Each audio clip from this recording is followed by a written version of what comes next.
안녕하세요. 책약사입니다. 일주일 동안 행복하셨나요?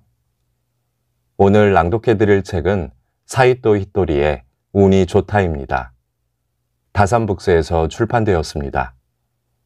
이 책은 일본 최고의 부자라고 불리우는 사이토 히토리의 책인데요. 과연 일본 최고의 부자는 어떤 의식을 가지고 사는지 한번 들어보시길 바랍니다. 그럼 바로 낭독 시작하겠습니다.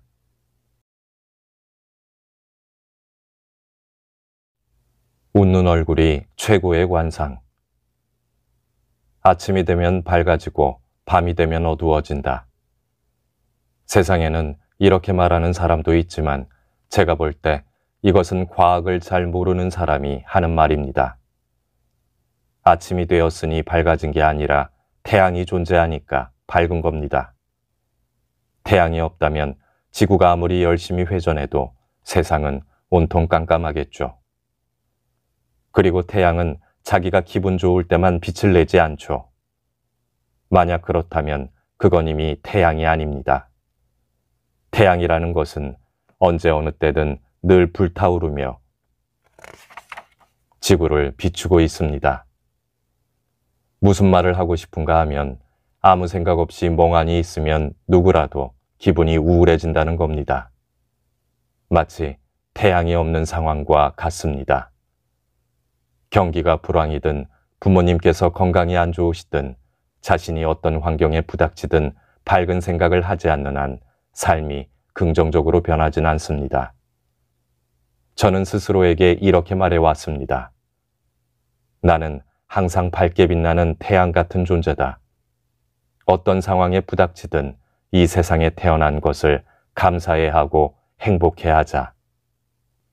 언뜻 보기에는 어려운 일 같지만 실제로 해보면 굉장히 간단합니다.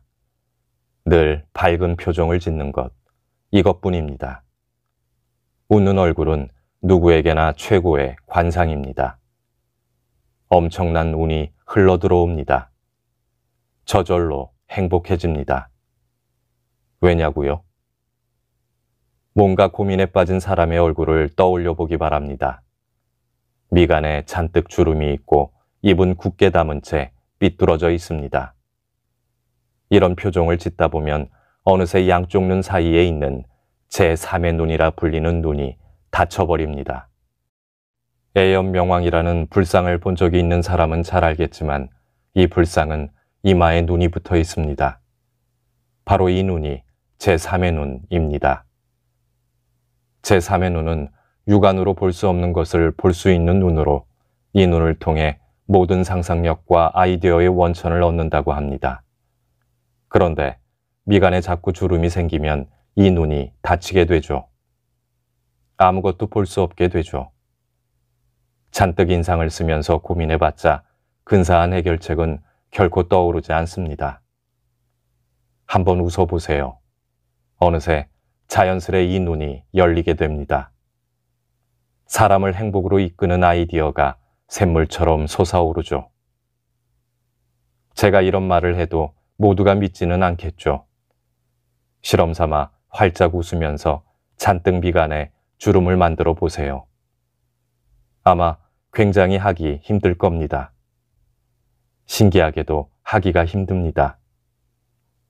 미간이 열리면 제3의 눈도 열립니다. 누구에게나 미소로 대하는 사람은 적을 만들지 않죠. 다퉈야 할 적이 없는 삶이란 얼마나 행복한가요?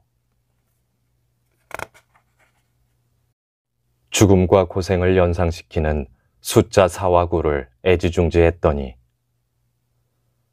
사람들은 흔히 숫자 4와 9를 기피하는 경향이 있는데 저는 이 숫자들을 애지중지하고 있답니다. 왜냐하면 예전에 이들 숫자가 등장하는 재미있는 꿈을 꾸었기 때문이죠. 숫자 4와 9는 자신들이 아무런 잘못도 없는데 왜 사람들이 그토록 싫어하는지에 대해 고민하고 있었습니다. 자기들 나름대로 이런저런 이유를 생각해 보았지만 도무지 답을 알 수 없었죠. 그래서 저한테 상담을 하러 왔던 겁니다. 이제껏 살아오면서 많은 상담 요청을 받아왔지만 이런 상담 요청은 난생 처음이었습니다. 뭐라 답해야 할지 몰라 망연자실해 있었죠. 그런데 사화군은 이런 모습이라면 사람들이 좋아할까요? 하며 자기네들끼리 자리를 바꿔가며 열심히 갖가지 모양을 만들어 보입니다.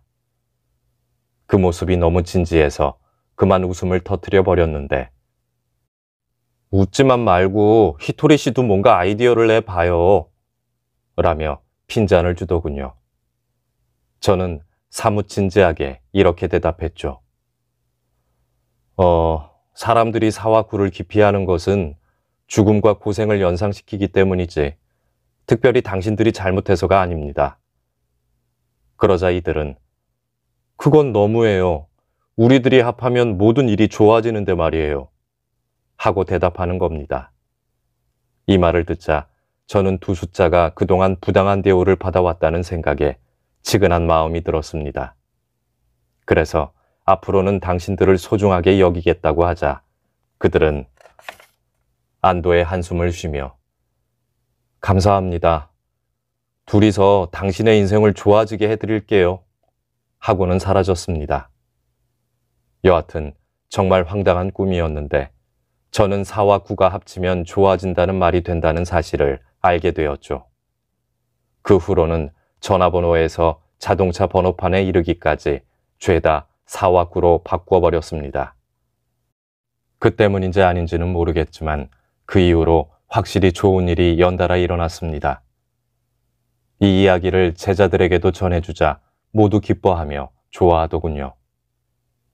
4와 9가 합치면 좋은 일이 일어난다고 여기면 이 숫자들을 쓸데없이 피해 다닐 이유도 없어지겠죠.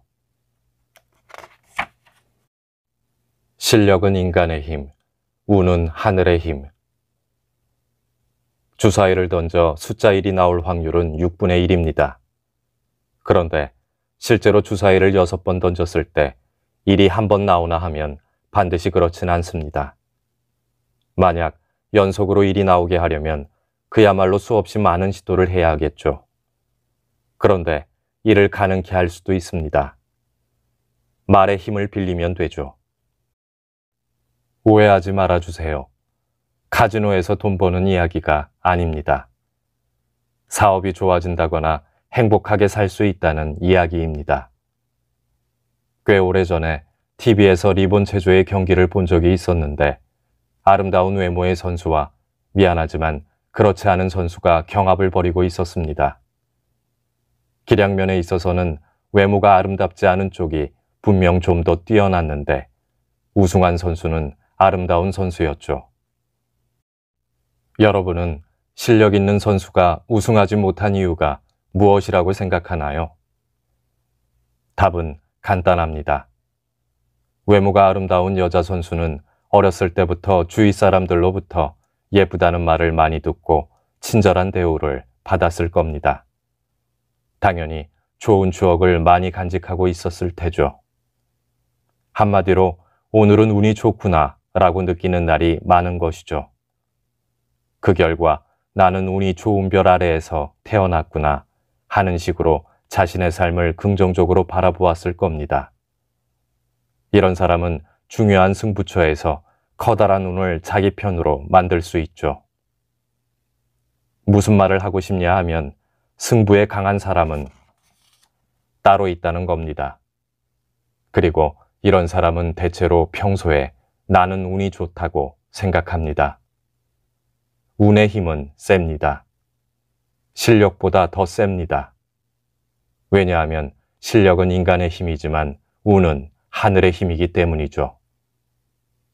지는 쪽 입장에선 분명 저 사람보다 내가 실력이 좋은데 왜 진단 말인가 하고 푸념할 수 있겠지만 내가 보기에는 지는 게 당연합니다.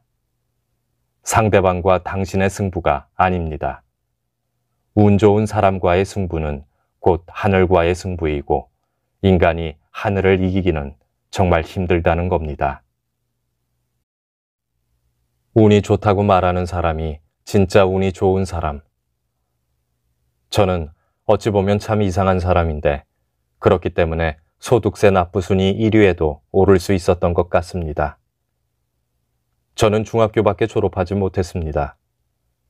장사하는 집안에서 자랐기에 어느 정도 장사에 대해서는 알고 있었지만 사업 수완이 특별히 뛰어났던 것은 아닙니다. 그런데 일본에서 가장 소득세를 많이 내는 사람이 되었죠. 이건 단순히 운이 좋아서입니다. 겸손이 아니라 저는 정말로 운이 좋은 사람일 뿐입니다. 그렇다면 어째서 운이 좋은 사람이 될 수 있었을까 하는 문제인데 답은 아주 간단합니다. 예전부터 제가 입버릇처럼 하는 말이 나는 운이 좋다 였습니다. 왜 나는 운이 좋다가 입버릇이 되었는지는 저도 잘 모르겠습니다. 재채기를 한 다음에 ACX 하고 말하는 사람이 있는데 그 사람에게 왜 그런 말을 했냐고 물으면 역시 대답하지 못하겠죠. 이유는 잘 모르지만 여하튼 입 밖으로 습관처럼 내뱉게 되는 말이 바로 입버릇입니다. 운이 좋다는 입버릇도 무슨 특별한 이유가 있어서 하게 된 것은 아닙니다. 무의식적으로 운이 좋다는 말을 하다 보니 어느새 행운이 끊임없이 밀려와 오늘날에 이르게 되었습니다. 운이 좋은 사람이 되고 싶다고요? 방법은 무척 간단합니다. 그저 운이 좋다, 운이 좋다고 말하면 됩니다. 운이 나쁜 사람이란 스스로를 운이 나쁜 사람이라고 생각하는 사람일 뿐입니다. 운이 좋은 사람과 운이 나쁜 사람의 구분은 이처럼 사소한 차이에서 비롯됩니다.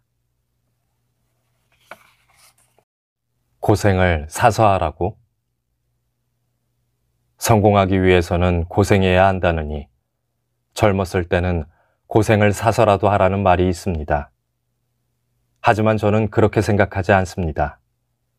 성공하는데 고생 따윈 필요 없다. 모든 인간은 행복해지기 위해서 태어났으니 고생을 해서는 안 된다. 이것이 저의 철학입니다. 저 역시 힘들게 고생해서 성공한 게 아닙니다. 고생하지 않고 지금 이 자리까지 왔죠. 고생을 사서 하라고요? 사는 사람이 있다면 저도 한번 고생이라는 것을 팔고 싶지만 고생한 적이 없으니 팔 수도 없습니다. 아는 사람한테는 좀 싸게 해드리고 싶어도 없으니 팔 수가 없죠. 이런 말을 하면 누구나 놀랍니다. 거참 이상한 말을 하는 사람이군 하는 눈빛으로 쳐다봅니다. 사람들이 어떻게 보든 저는 상관하지 않습니다. 사람은 각자 나름대로의 생각을 가지고 있으니까요. 누가 옳고 그르다는 차원의 문제가 아닙니다. 그저 저는 그렇게 생각한다는 것뿐입니다. 제가 이런 생각을 하게 된 것은 초등학교 때부터였습니다. 당시 우리 집에는 어른들이 모여 자주 자신들의 고생담을 나누곤 했습니다. 저는 곁에서 엿들으며 한 가지 사실을 깨달았죠. 성공하지 못한 사람들은 대체로 잘못된 행동을 해서 고생을 하고 있었습니다. 쓸데없이 자기 과시를 한다든가 수입보다 많은 지출을 하고 있다든가 혹은 자신이 잘하지 못하는 일을 하고 있었습니다. 반대로 성공한 사람들의 말을 들으면 그들은 하나같이 자신이 잘하는 일을 해서 성공을 했다는 것을 알 수 있었습니다. 자신이 잘하는 일이란 결국 자신에게는 쉬운 일을 뜻합니다. 그러니 고생 따윈 필요 없겠죠. 그런데 이상하게도 우리 사회는 성공한 사람은 자신의 고생담을 말해야 한다는 풍조가 있습니다. 성공한 사람의 고생담 중에는 어렸을 적에 전쟁이 터져 이러이러한 고생을 했다는 것도 있습니다. 시비를 걸어서 미안하지만 그럼 전쟁 중에 고생 안 한 사람도 있단 말입니까? 정작 일에 관한 이야기를 주의 깊게 들어보면 자신이 잘하는 분야를 하고 있기 때문에 고생 따위는 별로 하지 않았다는 것을 알 수 있죠. 물론 개 중에는 힘겹게 고생해서 출세한 사람도 간혹 있겠죠. 하지만 그 사람은 자신이 잘하는 분야에서 출세한 게 아닙니다. 예컨대 자신이 소유하던 부동산 값이 치솟아 부자가 되었다든가 하는 경우가 대부분입니다. 성공하기 위해서 고생은 필요 없습니다. 뭔가 일이 잘 풀리지 않는 것은 자기가 하는 방식이 잘못되었기 때문이라고 생각하면 됩니다. 그 잘못을 고치기만 하면 고생은 사라집니다. 학교와 마찬가지입니다. 선생님은 잘못을 저지른 학생에게 넌 복도에 나가서 있어 라고 말하곤 합니다. 만약 잘못을 저지르지 않았다면 당연히 그런 말을 들을 필요도 없겠죠. 남을 기쁘게 한 만큼 돈이 들어온다. 저는 어느덧 일본에서 세금을 가장 많이 내는 사람이 되었습니다. 일본 최고의 부자라고도 불리게 되었습니다. 하지만 아무 일도 하지 않고 그저 운이 좋다는 말만 하고 이렇게 된 것은 아닙니다. 저는 그동안 일하는 것이 좋아서 열심히 일했습니다.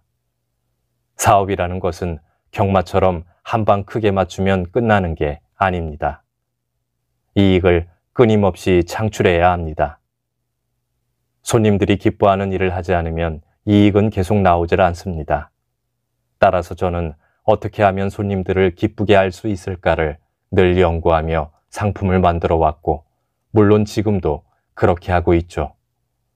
그렇기 때문에 저는 부자가 될 수 있었던 겁니다. 여러분 중에는 뭔가 특별한 것을 기대하고 이 책을 읽게 된 분들도 있을 겁니다. 그런 분들에게는 너무나도 당연한 이야기를 하게 되어서 정말 미안하게 생각합니다. 하지만 진실이 그러니까 저도 어쩔 수 없습니다. 일본 최고의 부자가 될 정도라면 뭔가 특별하고 신기한 재능이 있는 게 아닐까 하는 생각을 하는 분들이 많은데, 돈이라는 것은 일하지 않으면 벌 수 없습니다. 그럼에도 사이토 씨는 돈에 관해서 뭔가 특별히 하는 일이 있습니까? 라는 질문을 종종 받죠. 장사에 관한 질문이 아니라 돈에 관해서 뭔가 하는 일이 있느냐고 묻는 겁니다. 저는 돈이 흉하게 구겨져 있으면 안 되니까 그림을 맞춰 가지런하게 해두는 정도입니다 하고 대답합니다. 이건 너무나도 당연한 일이죠. 그림을 벽에 걸 때 거꾸로 걸지 않듯이 말입니다. 그런데 어느새 제가 한 말이 돈의 그림을 맞춰 가지런히 지갑에 넣어두면 부자가 된다느니, 사이토 씨는 매일 밤 돈의 다리미질을 하고 있다느니 하는 식으로 이야기가 퍼져나갑니다. 이런 것들은 웃으면서 넘어갈 수 있는 농담이라고 생각합니다. 저는 농담을 좋아하지만 실제로 이런 일은 절대 있을 수 없겠죠. 여러분도 농담은 그저 농담으로 즐기시길 바랍니다. 우리들 상인은 돈을 곧잘 다리로 비유하지만 이제껏 돈이 스스로 걸어가는 모습을 본 사람은 없습니다. 그렇다면 어떻게 돈을 자기한테 오게 할 수 있을까요? 돈을 자기한테 오게 하는 것은 바로 사람입니다. 이 명확한 사실을 잊어버리다간 당신이 고생합니다. 인간을 구원하는 것은 결국 인간. 성공의 길을 걸어가고 있는 여러분에게 조금이나마 힘이 될지는 모르겠지만 제가 좋아하는 이야기를 하나 해볼까 합니다. 어떤 남자가 해변에 누워 멍하니 하늘을 바라보고 있었습니다. 이제껏 자신이 걸어온 삶의 길이 주마등처럼 눈앞에 펼쳐졌죠. 자신이 걸어온 길을 되돌아보니 두 종류의 발자국이 있다는 사실을 알았습니다. 그때 이 남자는 이렇게 생각했죠. 나는 이제껏 신과 함께 길을 걸어왔던 거구나. 그런데 유심히 보니 중간중간에 발자국이 하나만 남아있다는 것을 발견했습니다. 발자국이 하나만 남아있었을 때는 바로 자신이 고통을 겪고 슬픔에 잠겨 있을 때였습니다. 남자는 하늘을 올려다보며 이렇게 소리쳤습니다. 신이시여, 어째서 고통을 겪고 슬픔에 빠졌을 때 나를 외면하셨나요? 이때 하늘로부터 목소리가 들려왔습니다. 사랑하는 아들아, 그건 아니란다. 네가 괴롭고 슬플 때마다 나는 너를 두 팔로 껴안고 걸었단다. 그래서 발자국이 하나만 남아 있었던 것이다. 이 이야기를 들으면 사람들은 감동합니다. 물론 저도 감동했습니다. 하지만 마지막으로 한 가지만 더 말하겠습니다. 보살 중에는 관음보살이 있습니다. 이 관음보살은 인간을 포함해서 지상의 모든 생명을 구원하는 보살이라 여겨지고 있죠. 하지만 관음보살은 누군가를 구원하고자 할 때 자신이 직접 손을 내밀지는 않는다고 합니다. 그럼 어떻게 구원할까요? 관음보살의 화신이 구원합니다. 관음보살의 화신이 대신해서 인간을 돕고 풀과 나무를 구하는 것이죠. 그렇다면 그 화신은 또 누구일까요? 예전에 제가 산에 오르다가 겪었던 일입니다. 다리를 좀 다쳐서 길바닥에 앉아 쉬고 있으니까 어떤 노부부가 다가왔습니다. 그러더니 놀랍게도 제 다리를 쓰다듬으면서 괜찮습니까? 어유 많이 아프셨죠? 하고 진심 어린 위로의 말을 건네는 것이었습니다. 저는 이분들이야말로 관음보살의 화신이라 생각합니다. 무슨 말을 하고 싶은가 하면 인간을 구원하는 것은 결국 인간이라는 것이죠. 그리고 세상에서 가장 나를 잘 도와줄 수 있는 사람은 바로 자기 자신이라는 겁니다. 오랫동안 이상한 이야기를 들어주셔서 진심으로 감사합니다. 여러분에게 좋은 일이 폭포수처럼 흘러들길 바랍니다. 이만 낭독을 마치겠습니다. 감사합니다.